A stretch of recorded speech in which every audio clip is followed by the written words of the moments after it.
Assalamualaikum warahmatullahi wabarakatuh. Waalaikumsalam warahmatullahi wabarakatuh. Syukur alhamdulillah kita ucapkan kepada Allah Subhanahu wa taala yang masih memberi kesehatan dan kesempatan kepada kita dan kita dapat berkumpul bersama pada siang hari ini di aula yang sama-sama kita bangun dari awal. Alhamdulillah sekarang sudah bisa kita pergunakan walaupun pembangunannya belum selesai dengan sempurna. Tak lupa juga selawat beriring salam kita kirim kepada Nabi Muhammad sallallahu alaihi wasallam. Allahumma sholli ala sayyidina Muhammad wa ala ali sayyidina Muhammad. Mudah-mudahan dengan banyaknya kita berselawat kita mendapat syafaat di yaumil akhir nantinya. Yang kami hormati Bapak Abdul Agam sebagai penceramah dan motivator kita pada siang hari ini. Yang kami hormati Ketua Bundokan Banu Ibu Haja Asneti. Yang kami hormati Wakil Ketua Bundokan Banu Ibu Asneti. Kemudian ibu-ibu anggota wirid Bundokan Banu Sungai Buah dan bapak-bapak dulu yang hadir kesempatan ini. Walaupun kita masih belum beberapa orang yang hadir, tapi kita pergunakan waktu ini pada sesi yang dulu. Kita harapkan pas mulai nanti ada juga kawan-kawan kita yang datang bersama. Kita doakan bersama semoga diringankan langkah ibu-ibu yang lainnya untuk bergabung pada kesempatan ini. Untuk tidak memperpanjang waktu atau untuk menghemat waktu, marilah acara ini kita buka dengan pembacaan ayat suci Al-Quran yang akan dibacakan oleh Ibu Ustazah Asneti. Kepada Ibu Asneti kami silakan. Assalamualaikum warahmatullahi wabarakatuh. Waalaikumsalam warahmatullahi wabarakatuh. A'udzu billahi minasy syaithanir rajim.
فقد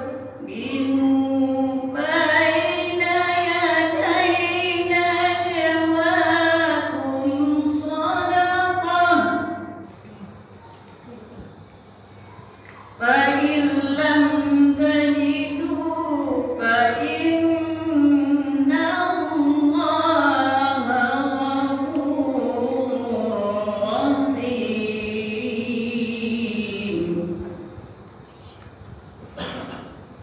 فإن الله غفور رحيم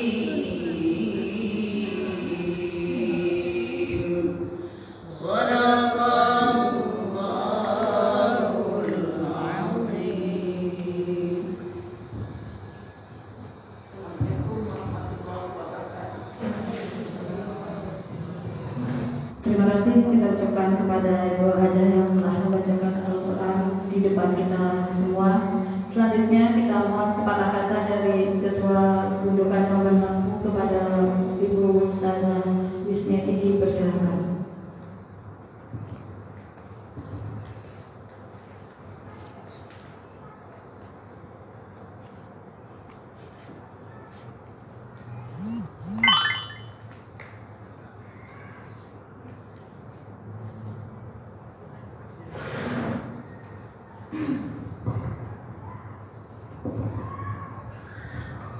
Assalamualaikum warahmatullahi wabarakatuh.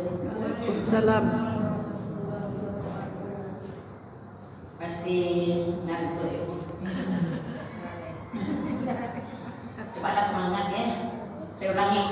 Assalamualaikum warahmatullahi wabarakatuh. Waalaikumsalam warahmatullahi wabarakatuh. Terima kasih. Alhamdulillah.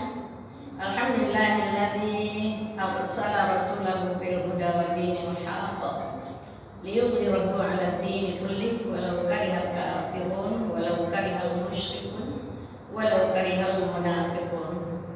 Asyhadu an la ilaha illallah wahdahu la syarika lah wa asyhadu anna Muhammadan 'abduhu wa rasuluh la nabiyya ba'dah. Amin.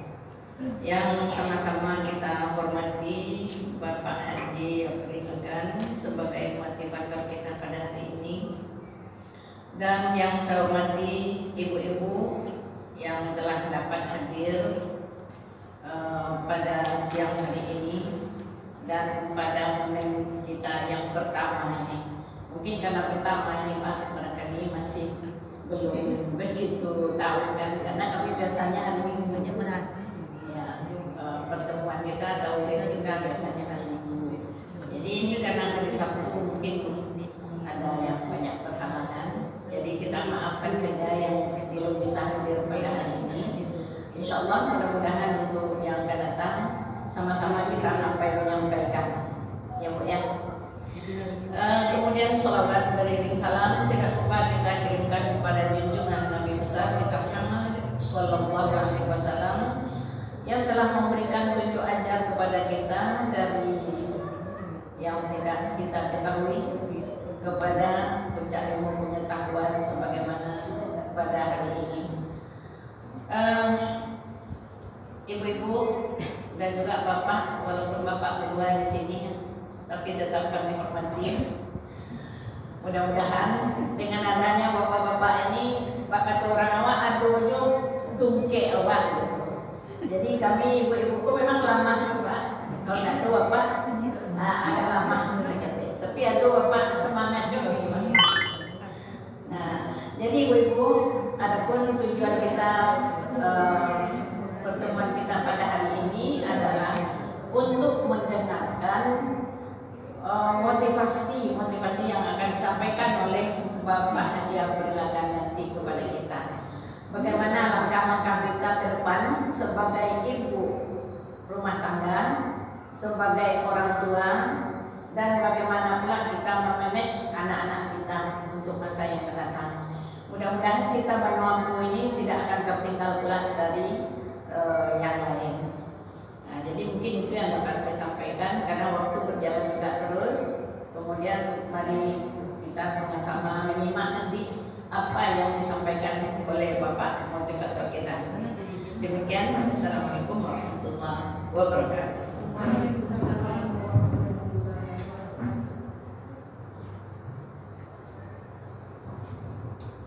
Terima kasih kepada Ibu Ketua Lembaga Mbak Lampu yang telah menyampaikan sepatah kata di depan kita bersama. Selanjutnya marilah sama-sama kita dengarkan motivasi dari motivator kita Bapak Haji Afrilagan SHMSI. Kepada Bapak untuk beberapa kami persilahkan dengan segala hormat.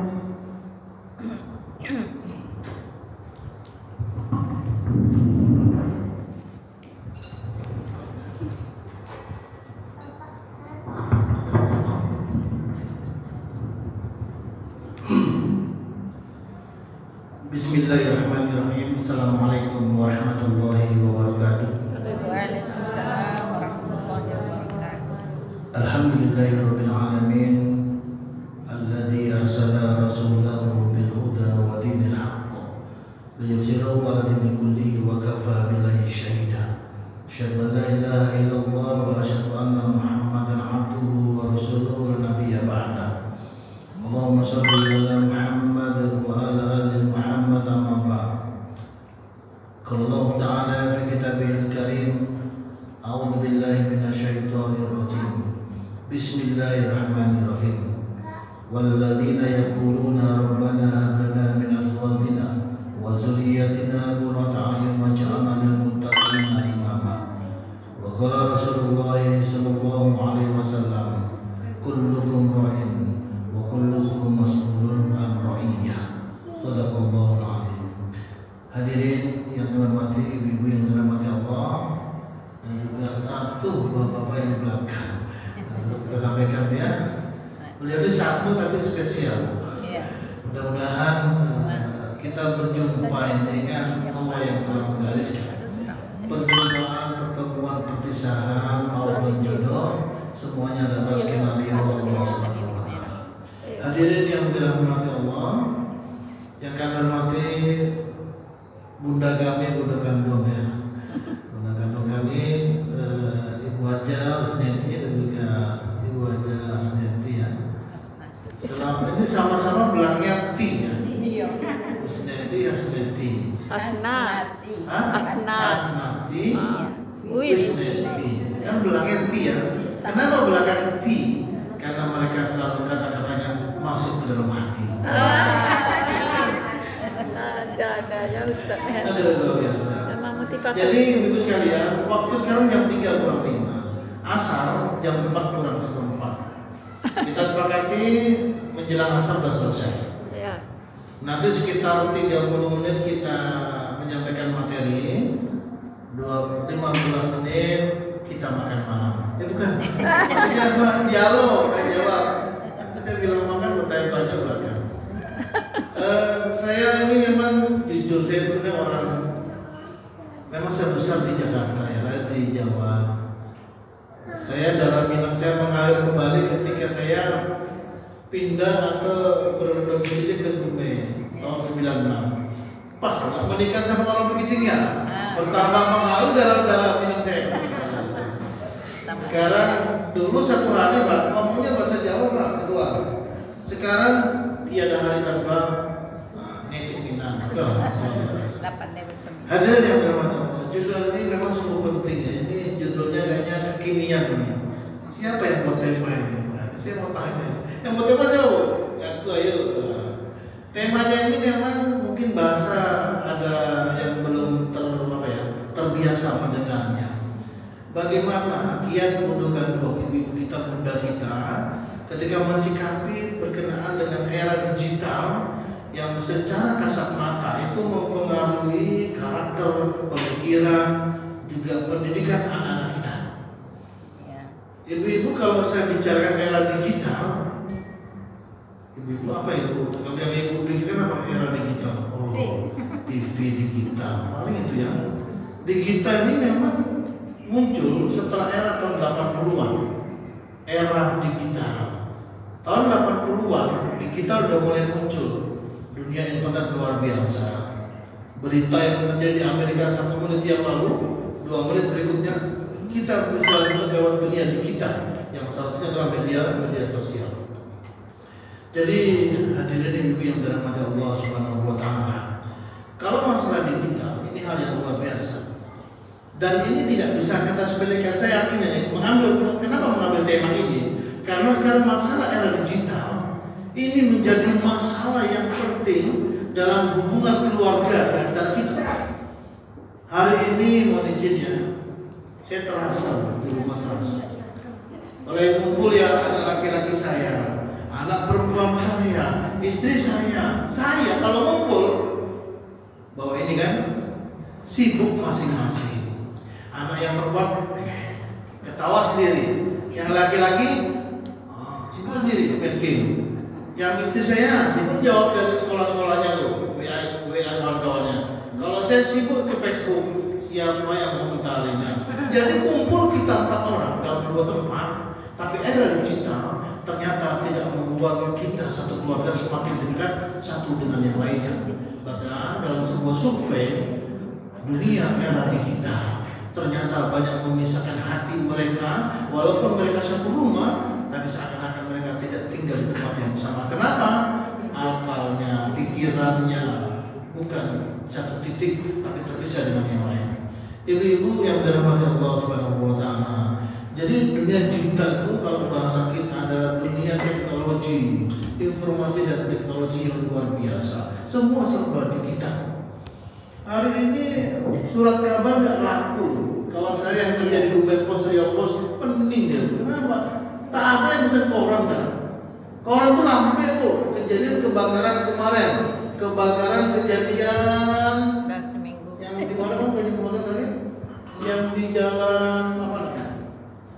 Yang pernah kebakaran juga di daerah Teluk Binjai, dekat jalan Panang itu agak sini dikit. Itu kebakaran jam 2 siang masuk Dunia Pos besok pagi bu. Tapi kalau lewat digital langsung cepat bu, langsung cepat. Ketika itu juga. Oh luar biasa ketika itu. Tapi masalah bu, itu juga orang Malaysia saya pernah baca di literatur, dia mental istrinya pakai digital. Nah, pening pula kita. Istriku, aku talak engkau, lama pakai digital. Bukan hitungan hari, hitungan detik. Walaupun suaminya di tempat yang lain jauh, tapi dengan detik luar biasa. Walaupun ini masih dilakukan oleh ulama, apakah boleh mental istri dengan cara digital? Laki-laki pun kami cara digital. Saya kirim istri saya emas 2 kilo digital, lewat gambar aja. Aku kirim perhiasan. Mana bang? Tengoklah di HP. Iya bang, bagus. Digital. Gambar aja, foto kirim. Aman. Aslinya musuh. Asli berada. Jadi hari ini jadi kalau bicara masalah era digital, di mana serba terkonek dengan wifi internet, itu intinya. Digital itu semua terkonek dengan dunia maya, dengan semua cepatnya teknologinya itu lewat wifi internet atau paket kalau kita punya Android, dan semua serba digital. Ibu-ibu yang dirahmati Allah Subhanahu wa Ta'ala, masalahnya adalah bagaimana digital mempengaruhi kita. Ada seorang orang tua menangis, Pak Laga, sedih saya kenapa? Anak saya ini sekarang ibu kandungnya 2. Kenapa? Satu saya, satu HP-nya. Maaf ya, kenapa? Ibu kandung, tempat curhat. Ibu kandung dalam bahasa Arab diceritakan apa? Madrasah ula. Pendidikan yang pertama seorang anak bukan di sekolah, bukan di mana di luar TPQ, tapi ibu kandunglah pendidikan pertama seorang anak. Masalahnya adalah ketika di rumah kita ibu kandungnya 2, nah ini masalahnya bu. Kalau saya bilang ke suami bukan bro senyum, salah kan tahu aja, bukan itu, maksudnya bukan orang, bukan manusia, ibu kandungnya kedua yang mereka curhat kepadanya dekat. Bahkan apa tak bisa dipisahkan. Kalau nggak jumpa ibu kandung yang kedua, resah dan gelisah. Kalau hilang dia, dicari dia. Kenapa? Ini sudah menjadi ibu kandung yang kedua. Mau izin banyak?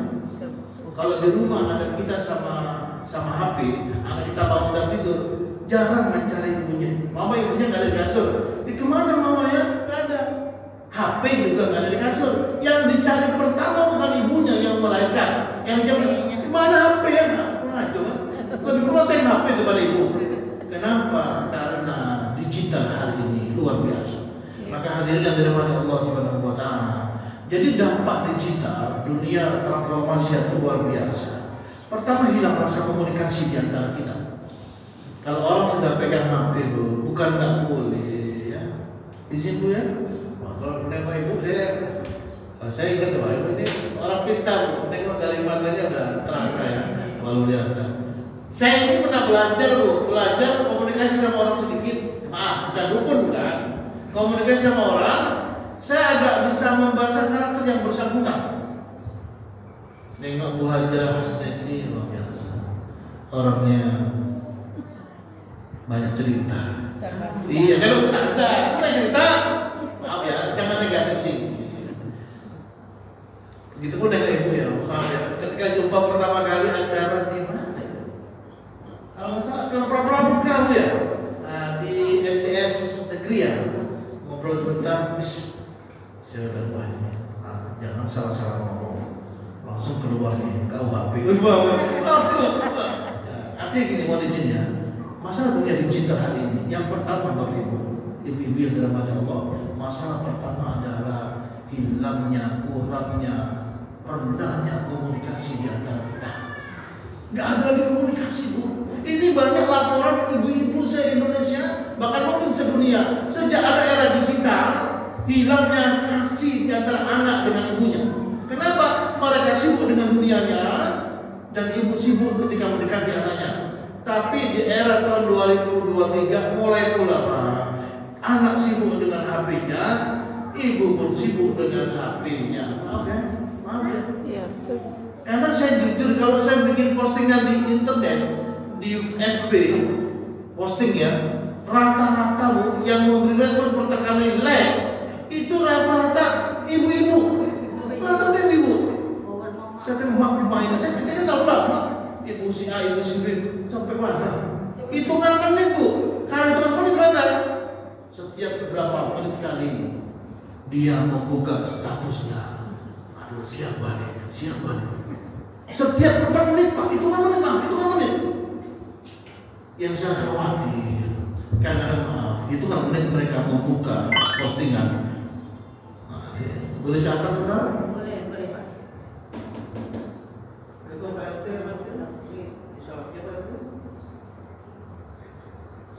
Bang, boleh nanti saya tembak dong, saya begini. Nanti saya tembak bang. Siap. Makasih BRT. Saya jual tanah di rumah ibu, mungkin ini pas. Jadi masih saya lanjutkan ya. Jadi hari ini masalah era digital luar biasa. Ibu nggak bisa sepelekan loh. Masalah digital, ketika orang sibuk dengan dunianya, sibuk dengan HP-nya, sibuk dengan Android-nya, maka yang terjadi banyak di antara kita kehilangan kasih sayang di antara kita. Hilang jauh. Kenapa jauh? Karena hati anak kita bukan tertuju ke kita, tapi tertuju ke tempat lain yang mungkin kita tidak bisa masuk ke ranahnya. Hadirin yang dirahmati Allah Subhanahu wa taala. Ibu tadi saya memberikan sebuah hadis baginda Nabi Muhammad sallallahu alaihi wasallam mengatakan kullukum ra'in wa kullukum mas'ulun an ra'iyah. Ibu ini mesti dengar ya, kita ini kan sebenarnya pemimpin bagi anak kita. Dan ingat, setiap pemimpin pasti diminta pertanggungjawaban. Ustaz, kan tugas saya cuma merodol, melahirkan. Tentu bapaknya yang nggak bisa bu. Walaupun tugas ibu melahirkan, tapi ingat pertanggungjawaban seorang ibu. Maaf, karena jam tayangnya, jam bertemunya, intensitas perjumpaan dengan ayah jauh lebih banyak daripada ayah, akan diminta pertanggungjawaban. Hadirin yang dirahmati Allah Subhanahu wa taala, maka di kesempatan yang berbahagia saya mengatakan hari ini, orang yang di era digital pertama merusak adalah aktivitas interaksi sosialnya mulai kurang. Dulunya anak saya suka menyapa, "Mama, masa apa Mama?" Mama suka menyapa dia, tapi ketika dia masuk ke SMA, kita belikan pula HP yang model terbaru ya. Memang penting pula. Anak saya main kuliah loh, bukan bertanya bagaimana mata kuliah, biar apa, terbaru. Dia senang, saya pening. Apalagi nengok harganya, berapa harga? Mending masuk mending bahasa yang nggak pernah dengar sebelum nengok harga sebelum. Kenapa hari ini politik saya mengatakan hari ini orang yang hari ini mereka dalam era digital kadang-kadang sesuatu itu di samping interaksi mulai kurang. Dulu suka menyapa, dulu suka curhat, sekarang nggak ada. Kenapa? Karena menurut survei orang anak muda, anak kita yang lebih dekat kepada medsosnya, akun-akun pribadinya, mereka mulai menjauh dari dunia interaksi sosial, agak menyendiri dia, diam tenang dia, masuk kamar dia. Ibu mau ya, kalau anak masuk kamar dengan sendiri, terutama ibu, kalau bapak-bapaknya agak segan, apalagi kita sudah dewasa. Kalau anak sudah gadis dia, sudah balik dia, SMP, SMA, alhamdulillah, sudah lama saya tunggu. Tetangga saya. Kalau anak sudah besar, masuk ke kamar dia, ibu jangan tenang bu, apalagi kamar dikunci. Ya Allah, anakku selain mungkin berdoa dia, ya Allah, baca Quran dia, menurut kita. Mungkin tidur dia, menurut kita era digital. Mereka kenapa? Melampaui apa yang kita pikirkan. Sesuatu yang seharusnya dia baca, nggak dia lihat, nggak dia pikirkan, semua terjadi di kamar yang tertutup. Saya makanya kadang-kadang kayak nyelonong masuk kamar saya nomor 3 perempuan, masih kuliah semester 3 sekarang lagi liburan. Saya nyelonong apa yang dibuka Atika, apa sih? Abi apa sih? Tengoklah sebentar, tengok. Memang nolak bu. Tapi saya punya senjata. Atika mau ditransfer. Iya bilang, tengok sini. Ini baru mau dia. Gara-gara apa ya? Padu si keturunan orang Minang ini piti payah. Mau ya. Saya sedih loh bu. Anak-anak saya 3 orang. Orang mana? Tak ada yang pernah bilang orang Jawa. Orang Minang semua. Dibilang orang Surabaya nggak mau deh, kurang ajar. Saya bilang sedih ya ibu. Kapan-kapan memang saya harus cari pasangan anak saya orang Jawa biar kembali ke budi. Kalau nikah sama orang Minang pula saya. Untuk anak saya pertama yang pertama anak saya nikah sama orang Pacitan, kembalilah saya ke kampung pak. Ya. Jadi ibu yang dia Allah Subhanahu Wa Taala. Jadi mau kalau anak masuk kamar dikunci pintunya, jangan senang loh. Ini maaf. Di sini ada punya anak laki-laki. Kalau laki-laki jarang ke pintu dia. Kalau anak laki ini menurut karakter, laki-laki ini lebih terbuka daripada perempuan. Ibu maaf ya, laki-laki dan perempuan itu beda karakternya. Laki-laki ini ngomongnya agak lepas, terbuka dia, walaupun kadang susah diatur dan dinasihati. Perempuan itu mudah dinasihati, tapi agak tertutup dia. Saya boleh bertanya sebentar, boleh? Yang punya anak perempuan, angkat tangan. Saya udah lewat. Oke. Sudah dewasa. Sudah dewasa. Mohon izin ya, saya juga anak. Nasib kita sama bu. Kalau punya anak perempuan, pertama dia tertutup. Yang kedua dia kadang jarang mau ditanya tentang apa yang dia tulis di chat, di akun-akun pribadinya, baik IG-nya Instagram, baik di WhatsApp-nya, baik FB-nya, Twitter-nya, dia nggak mau. Kalau saya beda bu, saya ajak berteman anak saya. Nah itu kalau berteman di FB sekali-kali bu ya, ibu jangan pakai foto ibu, pasti nggak mau dia.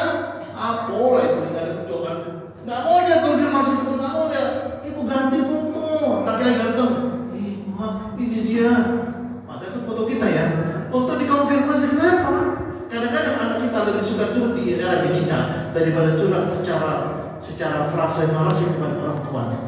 Lebih banyak orang tua, anak kita mereka lebih curhat terus terbuka transparan ke era digitalnya lewat akun-akun medsosnya daripada mereka terus terang kepada ibu yang mengandungnya.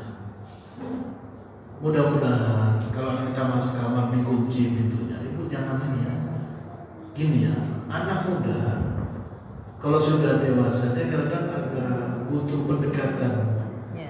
Kata Imam Ali bin Abi Thalib mengatakan, jika anakmu itu umur 0 sampai 5, jadikan seperti raja dia. Apa yang dia mau ikuti. Ketika anak berumur 6 sampai 10 tahun sebelum balik ya, jadikan anakmu seperti tentara. Kasih dia aturan, kasih dia hukuman. Kalau dia nggak melaksanakan, nggak salat dia, hukum dia. Tapi ketika anakmu sudah balik, berumur 12 tahun ke atas, kata Ali bin Abi Thalib radhiyallahu anhu mengatakan, jadikan anakmu seperti sahabat, bicara enak. Orang sekarang tentu fase yang terakhir, umur balik sudah di atas 13 tahun, betul ya? Kalau sudah seperti itu, Bu, kata Imam Ali bin Abi Thalib, sahabat Rasulullah juga keponakan baginda Nabi, jadikan anakmu seperti sahabat. Kalau sahabat bicara tidak menekan, bicara tidak egois, cara memanggil pun luar biasa. Kalau dia masih kecil, sini, iya mama masih kecil. Kalau udah besar, Bu, apalagi manggil di luar, Bu, nggak bisa, Bu. Kalaupun dia diam, menyimpan dendam dan amarah. Jadi kalau orang seperti ini, bahasa Quran luar biasa. Di surat Luqman, bagaimana kita diberikan contoh bagaimana seorang ayah memanggil putranya, ya bunayya aqimis shalah, ya bunayya. Itu panggilan, wahai anakku. Dalam bahasa Arab, kata ya bunayya bukan hanya anakmu, panggilan lemah lembut, penuh kesayangan, rasa cinta yang luar biasa orang tua kepada anaknya, ya bunayya. Panggilan penuh dengan ikhlas dan kelembutan. Artinya apa? Hari ini orang tua ketika anak sudah dewasa, sahabat dia, maka pertama perhatikan cara memanggil anak kita. Sedikit pujian tak apa. Kalau saya manggil anak saya, Bu, tiga cantik luar biasa, anak kebanggaan hati. Sampaikan, Bu. Bukan ini bukan ngomong sekedar ngomong, tapi anak-anak yang sudah dewasa dia butuh penghargaan, dia butuh pengakuan dari kita bahwa kita mencintainya. Maka penting saya sampaikan, hadirin yang dirahmati Allah. Jadi kalau punya anak di era digital, pertama komunikasi mulai bermasalah. Yang kedua, pikirannya sudah mulai macam-macam. Kadang-kadang yang dia omongin kita terkaget-kaget kita. Habis dia baca di kita, lama di kamar, keluar kamar, bicara sama kita, terkaget-kaget kita, Bu. Apa ngecek? Pening kita, Bu. Kenapa apa yang dia sampaikan tidak masuk ke otak kita, Pak? Nggak nyambung, Bu. Jaga taruh, jangan sombong. Lu ngomong, gua nggak nyambung. Nggak nyambung dia, Bu. Jadi kalau seperti itu, maka memahami karakter anak dengan bahasa yang baik. Ibu-ibu hari ini di era digital, saya pesan yang penting adalah perbaiki cara berkomunikasi. Perbaiki cara berkomunikasi dengan anak-anak yang sudah balik. Bukankah baginda Nabi mengatakan dalam sebuah hadis, "Man kana yu'minu billahi wal yawmil akhir falyaqul khairan aw liyasmut." Falyaqul khairan aw liyasmut. Kata Nabi, orang yang beriman, cinta, yakin hari akhir, falyaqul khairan, bicaranya, lisannya, komunikasi dengan anaknya, falyaqul khairan, penuh dengan kebaikan-kebaikan. Aw liyasmut. Kalau kita dalam keadaan emosi nggak bisa ngomong baik, Rasul mengatakan aw liyasmut, lebih baik engkau diam. Ya, Bu, ya. Untuk apa kita ngomong? Kalau nggak masuk, sekarang ada istilah masuk telinga kanan, keluar telinga kiri. Saya pernah ditelepon jam 1:30 malam. 1:30 malam saya telepon bapak-bapak pegawai Pertamina tinggal di komplek Pertamina. 1:30, Bang. Menangis dia telepon saya. Karena waktu saya dosen di STEPI, waktu masih dosen ya. Kebetulan anaknya ini mahasiswa saya, tahu bapaknya nomor HP saya, tahu ya. Ditelepon malam-malam, menangis dia, menceritakan tentang anak laki-lakinya yang sudah balik. Pak Laga menangis seperti anak kecil, menceritakan sifat anaknya yang tidak sesuai dengan apa yang diharapkan. Dia berdoa, Rabbi habli minas sholihin. Ternyata yang dia lihat dia hadapi tidak seperti yang dia doakan. Sakit hatinya oleh sifat dan kelakuan anaknya. Waduh, saya pun malam-malam nggak mau berhenti, Bu. saya terikat. Kenapa? Awalnya ketika hilangnya kedekatan orang tua dengan anaknya. Ibu-ibu boleh tanya, surga dunia itu kata itu Taimiyah mengatakan. Itu Taimiyah. Muridnya bernama Ibnu Qayyim Az-Zawzi. Gurunya Ibnu Taimiyah, muridnya bernama Ibnu Qayyim Az-Zawzi. Seorang penulis luar biasa yang banyak berkaitan tentang hati. Apa kata Ibnu Taimiyah? Jika ada seorang hamba Allah nggak merasakan surga di dunia, maaf ya, berat baginya merasakan surga di akhirat. Surga itu di akhirat, betul ya? Apalagi bagaimana cara masuk surga? Gampang. Apa tuh katakan? Mati lebih dulu. Betul kan? Iya. Kalau nggak mati malah tuh kita surga. Masalahnya nggak bisa coba-coba. Lalu jadi ada orang yang kalau tidak bisa mendapat surga di dunia, berat mendapat surga di akhirat. Bertanyalah murid kepada Ibnu Taimiyah, baik guruku, apa itu surga dunia? Surga dunia pertama kecintaan kepada Allah, bergetar hati, berzikir, menangis, menyebut nama Allah, itu surga dunia. Surga dunia yang kedua dia ketika dia mendapat anaknya Az-Zuriyah, menenangkan mata, membuat dia semakin teduh, semakin dekat kepada Allah Subhanahu wa taala. Walladzina yaquluna rabbana hab lana min azwajina wa dzurriyyatina qurrata a'yun. Bahasa qurrata a'yun. Ini bahasa ini sudah dipakai nama sebuah sekolah, nama anak perempuan, nama yayasan, qurrata a'yun. Artinya apa qurrata a'yun? Dipandang mereka keturunan Az-Zuriyah merasa sayang cinta yang luar biasa, kedekatan dengan Allah Subhanahu wa taala, semakin melihat anak kita. Pertanyaannya adalah gini, mana ibu boleh saya nanya, ibu kalau melihat anak, maaf ya, lama atau sebentar? Sebentar. Oke. Kalau lama ibu melihat anak, ini pernah saya tanyakan ketika saya memberi training.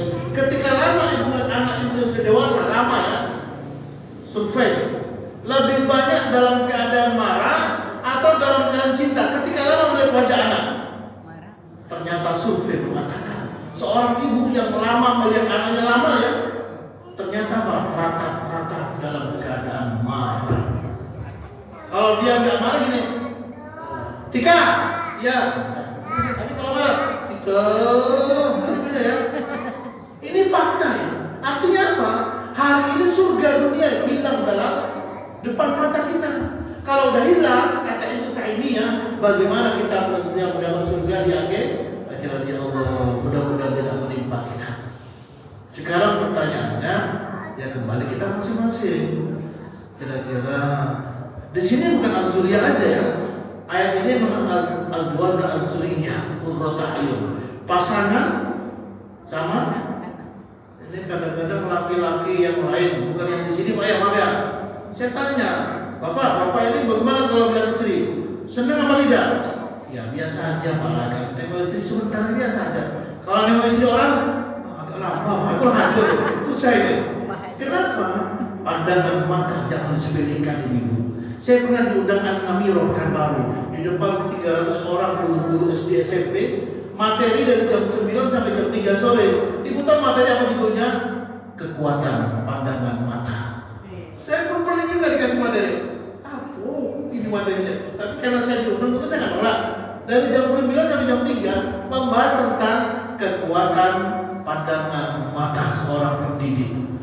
Aduh, saya penting saya itu. Apa nih? Penting saya. Tapi saya pulangnya hilang penting saya. Kenapa? Udah masuk kocek. Memang ada. Ternyata betul Bu. Pandangan mata luar biasa. Hadirin, kalau hari ini surga telah jauh ya, mungkin kita bisa al-islah, memperbaiki diri kita. Kemudian kita sampaikan adalah berkenaan dengan dunia digital. Bagaimana sikap kita ke depan? Pertama, mohon izin, perhatikan anak kita. Dekatkan komunikasi kita dengan dia. Jangan sampai dia masuk ke kita, masuk rumah, tak ada bertegur sapa. Tidak bertegur sapa. Kalaupun dia diam, biarkan aja lah. Kalaupun dia mungkin tak menyapa, biarkan aja sambil kita mendoakan. Rabbi hamdin bin Wafi, diam aja, tak usah marah. diam ya Allah, beristighfar, doakan. Kenapa lama-lama? Mungkin dia lagi capek, mungkin dia fokus yang lain, mungkin dia lagi ada masalah dengan kawannya.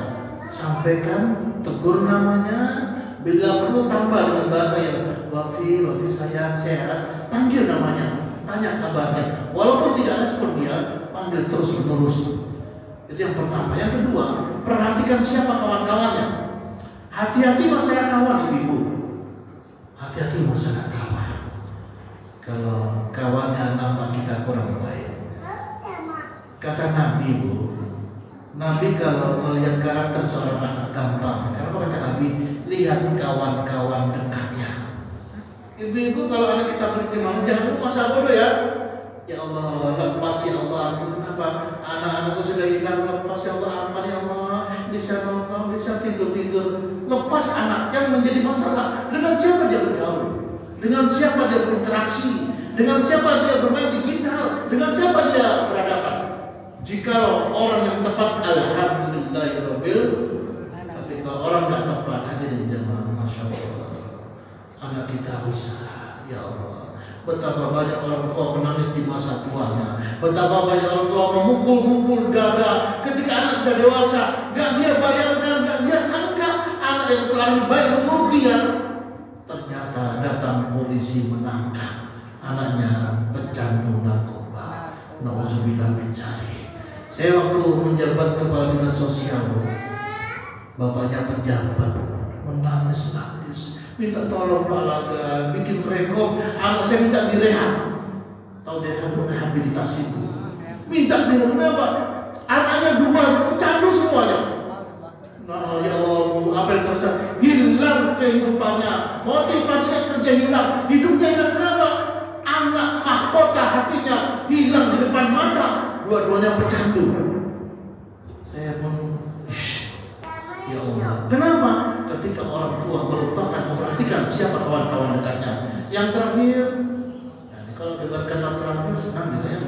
Mau selesai nih. Betul-betul dari tadi juga kata terakhir. Yang terakhir ya. Pendidikan itu yang bukan lisan. Saya tadi membaca dalam pepatah Arab.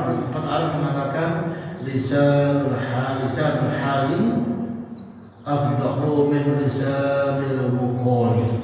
Pepatah Arab yang bukan hadis. Kata pepatah Arab, memberikan contoh jauh lebih efektif daripada berkata-kata. Maksudnya apa? Memberikan contoh jauh lebih bagus daripada hanya menasihati tanpa memberi contoh. Anakku, bicara lembut ya anakku. Baru ngomong gitu, datang suaminya, selalu, Bapak, mari Bapak, baru saya. Baru dia ngomong soal lembut, datang bapak atau suaminya terlambat dari rumah, curiga, berkata-kata lepas tanpa ada rasa lemah lembut, rasa kesopanan, dan itu dilihat oleh anaknya. Maka pepatah Arab mengatakan contoh teladan jauh lebih bagus daripada perkataan. Jadi yang terakhir itu terkadang dicinta. Mudah-mudahan ya, baginda Nabi dalam sebuah hadis mengatakan khairukum li ahlihi wa ana khairukum li ahli. Sebaik-baik kamu orang yang paling baik dengan keluarganya, wa ana khairukum li ahli. Dan aku, kata baginda Nabi, aku yang paling baik dengan keluargaku. Artinya apa? Sebaik-baik kita memberikan contoh. Saya udah pernah kena sekali sama anak saya, Abi ini penceramah. Ada malah ngomong kasar sama uminya. Aduh, kesal. Pas kalau saya marah sama istri saya, anak pula di belakang kurang aja ngintip dia. Itu saya kesal. Langsung minta, kenapa? Kalau nggak saya perbaiki di depan dia, mindset dia, ayahku kasar, ayahku nggak penyayang. Ini terbawa ke anakku dan menjadi mengkrit, menjadi sifat anak. Kenapa? Mengikuti tabiat orang tuanya. Mudah-mudahan kita tidak seperti itu. Hadirin jamaah, mungkin demikian aja waktu tinggal di bawah kita dialog berkenaan dengan pengaruh yang ada digital dalam pendidikan kita di rumah. Mudah-mudahan sebenarnya materi ini panjang. Saya pernah menyampaikan materi di SMP 2 negeri itu 2,5 jam. Tapi nggak apa-apa lah. Yang penting bukan panjangnya. Yang penting masuk. Masuk ke mana? Masuk ke orang, bukan masuk ke adem. Ini baik ya. Ini baik. Mudah-mudahan bisa bermanfaat. Silakan ada yang bertanya. Daripada Saya bisa minum Bu ya? Ya, silakan. Tak pakai kue, kuenya masih. Teh, luar biasa. Silakan Bu. Yang bertanya tak boleh ustazah ya? Pusing kok saya tadi. Tadi ada yang mau ditanyakan. Silakan Bu. Saya nanti. Silakan atau pembuka atau apa? Silakan Bu. Ah, ya. Assalamualaikum warahmatullahi Disorot sedikit. wabarakatuh. Waalaikumsalam. Saya tertarik dengan pembicaraan terhadap anak tadi itu, Ustaz. Yang mana ini bukan anak lagi ya, cucu. Jadi kalau dari biasanya kita mendidik anak kita, begitu juga kita mendidik cucu. Tetapi karena gennya itu berpengaruh kepada dia. Maksudnya dari bapak. Ya. Ibu tinggi bahasa. Saya kira generator. Silakan. Ya, maksudnya gini. Mungkin dari pendidikan yang kita berikan selama ini, baik terhadap anak-anak kita atau terhadap cucu itu tidak ada bedanya. Cuman cara penerimaannya, karena ada semacam pengaruh dari keturunan bapaknya. Jadi kita tidak bisa seperti mengajarkan kepada anak kita sendiri. Memang terus terang agak tertutup ya. Jadi macam mana cara menyingkapinya atau solusinya lah. Langsung saya jawab aja Bu ya? Iya, langsung Satu aja. lagi. Ibu yang dirahmati Allah. Jodoh itu sudah takdir kita ya. Ya. Apalagi jodoh menghasilkan azriyah, keturunan-keturunan lain dari anak kita, anak kita. Masalahnya adalah ketika anak-anak kan bertelur, bagaimana tingkat keterpengaruhan antara tabiat orang tua dengan tabiat anak? Ada Bu, tapi bisa juga tidak. Anak ketika sejak lahir dia berinteraksi orang tua, dia melihat bapak dan ibunya bagaimana sifat dan karakternya. Dan memang hari ini kalau karakter orang tua baik, baiklah anaknya biasanya gitu. Tapi kalau karakter orang tuanya bermasalah, ada sedikit ya pelaku lah ya, kurang baik, tentu akan berdampak kepada kedua orang tuanya. Bagaimana mensikapi masalah ini? Yang penting pertama Bu ya, Ya. ini kan masalah. Berarti Bu Ustazah ini ya memberi perhatian sangat kepada cucu. Kalau didiamkan ini jadi masalah Bu.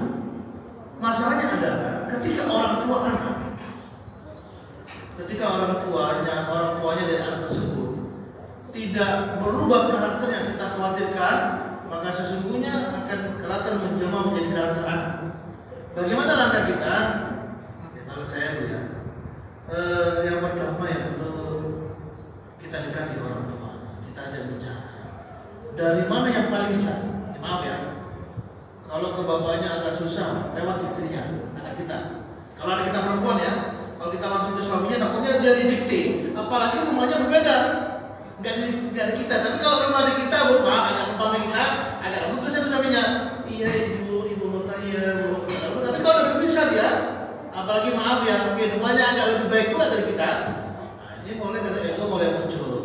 Jadi ibu pendekatan pertama bukan si anak.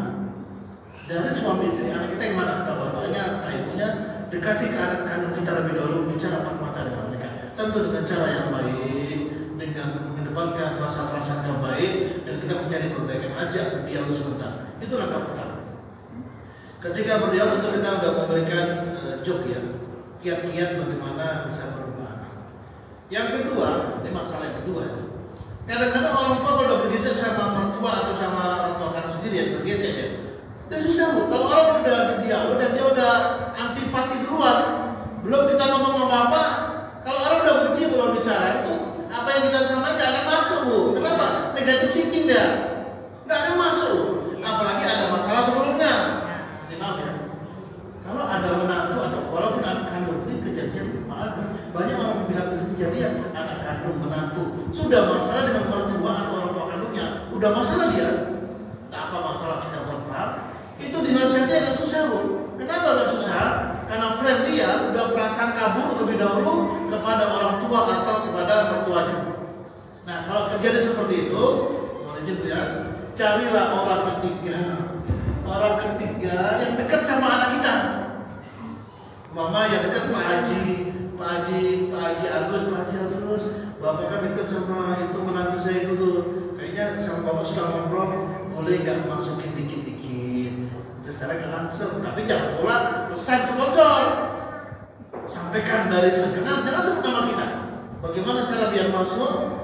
Agak sedikit menyerempet tapi masuk ke dalam hatinya. Kadang-kadang manusia itu keras juga. Kalau udah tertutup hatinya, tidak juga diperhatikan kan dia membantu. Bagaimana cara keyakinan percaya? Hidayah Allah itu tidak melihat batas. Hidayah itu bisa datang dengan tiba-tiba.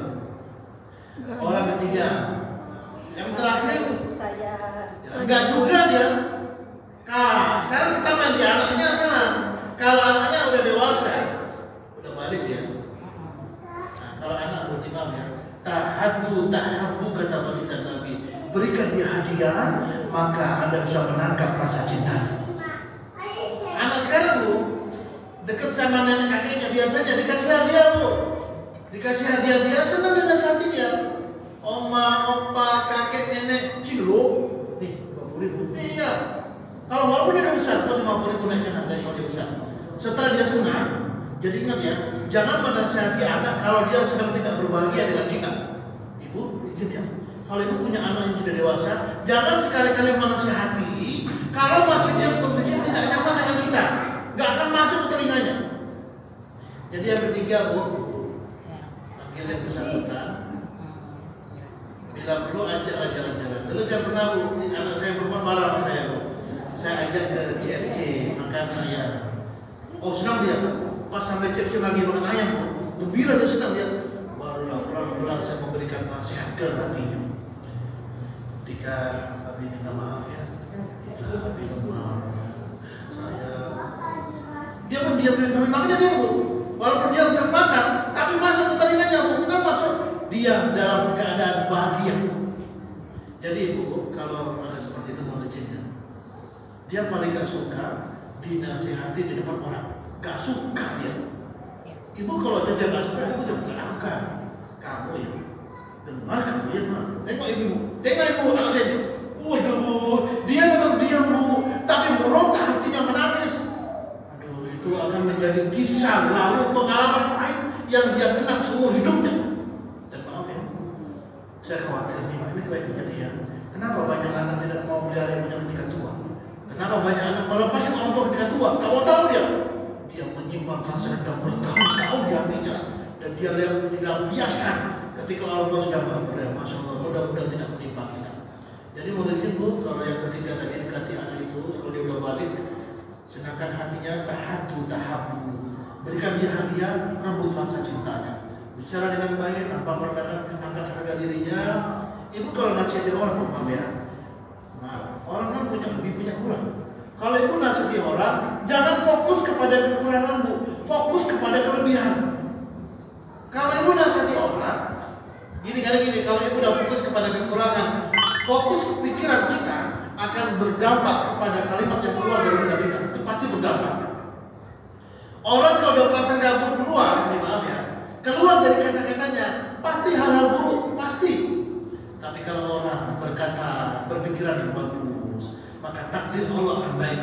Bukankah baginda Nabi dalam hadis kursi mengatakan, "Anna inna dzoni abdi," persangkaan Allah tergantung persangkaan hambanya. Takdir Allah tergantung apa yang dipikir hamba tentang takdir. Kalau berpikir baik, makanya kalau dekati anak mau ngasih nasihat, ibu harus gini ya. Dia mendengarkan ya.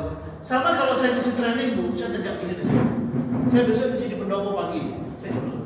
Ya Allah, jamaah senang denganku ya Allah. Mereka menatapku ya Allah. Aku senang. Kenapa? Kekuatan pikiran mempengaruhi bagaimana narasi yang saya ucapkan ke orang lain.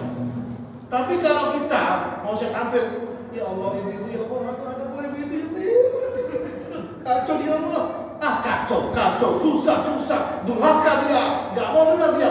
Anna idza dzoni abdi, apa yang kita pikirkan, saya khawatir takdir Allah tidak jauh dengan apa yang kita pikirkan. Jadi mau izin, kalau kita menasihati orang, pikir dengan baik, dan yang terakhir kekuatan doa.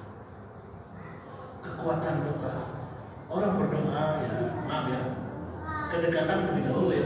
Wa idza sa'alaka ibadi anni fa inni qarib ujibu da'wata da'i. Orang yang meminta kepada Allah, yang pertama fa inni qarib, kedekatan dengan Allah Subhanahu wa taala. Oleh itu, kalau anak kita nakal, adukan kepada Allah.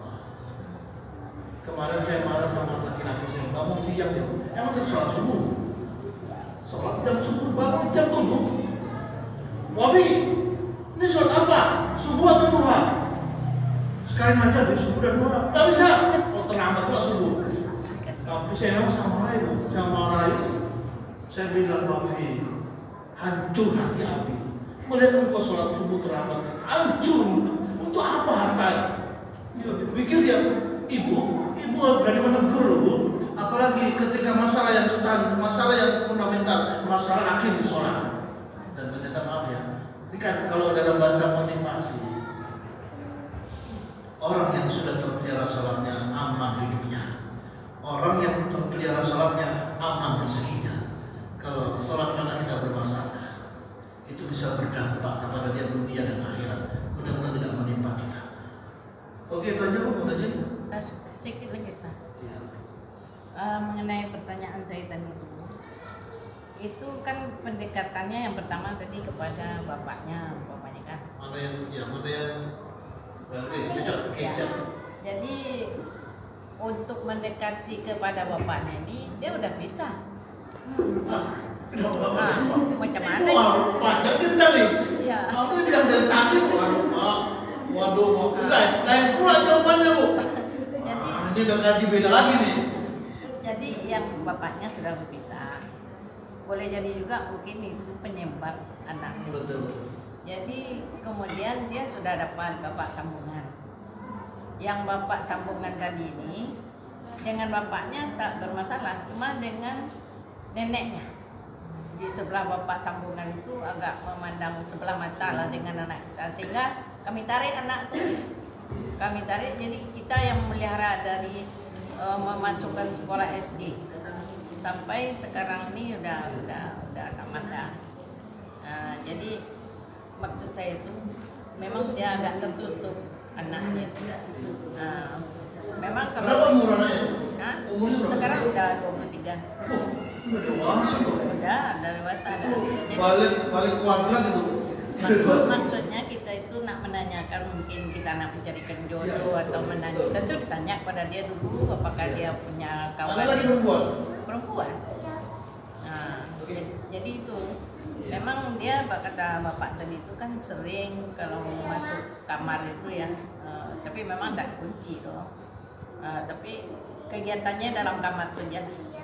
Bapak sambungnya ini tinggal serumah dengan anak gadisnya tuh, yang dari dirinya berarti kan? Dulunya ya awal-awal waktu dia umur 2 tahun itu dengan bapak sambungnya sama. Jadi kita melihat tentu sebagai nenek, kita tengok macam mana kehidupan orang itu dengan keluarga yang itu kan, nampaknya kurang serasi. Jadi kami tariklah anak ini menjadi anak kita jadinya, maksudnya gitu. Walaupun dia cucu kan, tapi kita lah yang bertanggung jawab sampai dia tamat. Sekarang ini dah bekerja dah memang, tapi waktu udah menjelang asar ini ya. Iya. Jadi gini, kesimpulan saya. Ya. Saya baru punya informasi belakangan nih. Kalau saya gini, Bu, itu kan masalah rumah tangga. Ya tentunya kalau sudah berpisah, anak ini kan dibawa sama istrinya, bukan bapaknya, Bu ya. Anaknya kan ikut sama istrinya kan, Iya. ibunya kan, Sama ibunya. Sama ibunya. Berarti kan terlepas dari bapaknya kan ya. Iya. Memang dalam fikih, kalau setahu saya, tidak ada kewajiban bagi seorang ayah ya kepada anak tirinya. Tidak ada kewajiban. Maksudnya tidak menafkahi, maksudnya menafkahi. Tapi Iyalah. itu jarang. Iyalah bapak kandungnya yang Bapak harus. kandungnya yang harusnya menafkahi, bukan bapak tirinya. Tapi kenyataannya kan, betul dia bisa, Bu. Betul-betul bisa loh, tidak kemana-mana dia bapaknya. Atau dia menikah lagi. Jadi maksudnya kembali ke tadi, Bu, saya kira pendekatannya pendekatan keluarga ya. Apalagi itu anak kita udah balik 23, maka cepat-cepat kalau saya daripada terjadi dewasa dia carikan lagi udah 23 ya, udah carikan jodoh dia, tentu carikan jodoh yang baik. Mudah-mudahan Allah memberi jodoh yang soleh, anak yang taat dengan agama, sehingga merubah karakternya. Karena kalau begitu Bu, berarti ini Bu, kayaknya anak itu udah terkena polarisasi karena udah lama tidak ada gesek orang tuanya. Ya, mungkin menjadi sebuah masalah dari psikologisnya. Saya kira itu aja Bu, karena Waktu. sudah mendekati asal. Iya, Waktu juga yang iya sebenarnya banyak yang mau dia bertanya kayaknya ya, tapi waktu. Iya. Ada lagi yang terakhir, masih ada 7 menit lagi. Ada yang mau nanya lagi? Saya ada juga ini. Ibu-ibu belum ada di belakang. Saya ada juga ini. Singkat Bu, silakan. Boleh. Bu, singkat. singkat ya. Indah, ini pertanyaan saya ya beda dengan Ibu Aja Husniti. Dia memelihara cucu. Saya tidak ada cucu yang sama saya. Memang tidak punya keluarga semuanya. Sama semuanya. Tapi masalahnya saya singkat aja ya. Anak saya semenjak dia kecil tidak saya manja-manjakan. Kenapa? Karena kita pengen anak itu berhasil nanti. Sedangkan yang mencari nafkah ya kita perempuan kebanyakan untuk anak kita. Kalau kita andalkan suami mungkin tidak mencukupi. Jadi anak saya itu tidak pernah saya manja-manjakan. Walaupun ada uang untuk membelikan yang dimintanya, tapi yang tidak penting tidak saya belikan. Akhirnya gimana? Saya ajar anak saya itu pandai mengaji, ya pandai mengaji, sehingga ikut-ikut musabaqah dia dapat juara. Jadi dia beli sendiri apa yang dia inginkan. Sampai dia sekolah tinggi, semuanya alhamdulillah sukses. Ya mungkin karena itulah Ustaz, karena dia mandiri dari kecil, dia tuh berhasil, gigih lah istilahnya yang berhasil. Tapi dia punya anak beda dengan saya, karena dia berkecukupan, bekerja, sukses. Nah, anak tuh dia manjakan anak-anaknya tuh, apa aja diminta dibelikan. Apa ada pengaruhnya nanti? Itulah pertanyaan saya. Umurnya Bu, kalau edukasi itu beda. Kalau masih kecil nggak masalah. Soalnya edukasi pernah itu dalam berbagai survei penelitian itu bisa meningkatkan kecerdasan anak. Tapi edukasi yang tentu tidak menjauhkan dia dari agama. Saya kira modalnya diperbaiki aja. Yang terakhir saya berdoa mudah-mudahan yang Ibu alami juga bisa ke kepalanya ya. Anak bukan berarti nggak boleh dimanja, boleh dimanja Bu. Tapi Iya. masih kecil. Nah, mungkin anak kecil makan minum, beli minum ke dapur, kita begitu. Tentu kita layani. Tapi tentu edukasi kita ketika anak sudah semakin balik, apalagi balik ya. Tentu edukasi kita mengikuti perkembangan secara psikologis dia, sehingga dia dihargai kita, disenangkan perasaannya, dan mudah-mudahan kita menjadi kawannya bukan hanya kawan ya, tapi menjadi kawan yang baik di depan dia. Ya. Demikian tuh, mohon maaf. Assalamualaikum warahmatullahi wabarakatuh. Terima kasih Bu Haja. Terima kasih kita ucapkan kepada Bapak Ustadz sekaligus motivator kita Bapak Haji Abdul Esa MSI. Mudah-mudahan apa yang beliau sampaikan tadi bisa kita terapkan dalam keluarga. Kalau ibu-ibu anaknya sudah remaja mungkin pada cucunya, tapi seperti apa kata Pak Gagal tadi, cucu itu sudah punya orang tuanya sendiri. Kita hanya bisa mengasih saran tapi tidak bisa mengambil keputusan terhadap keluarga anak-anak kita nanti. Terima kasih Pak telah mengasih informasi kepada kita semua. Kami mohon maaf atas segala kekurangan yang ada pada jemaah ini. Mudah-mudahan apa yang Bapak sampaikan menjadi amal ibadah bagi Bapak nantinya. Guru kami ucapkan wabillahi taufiq wal hidayah. Assalamualaikum warahmatullahi wabarakatuh.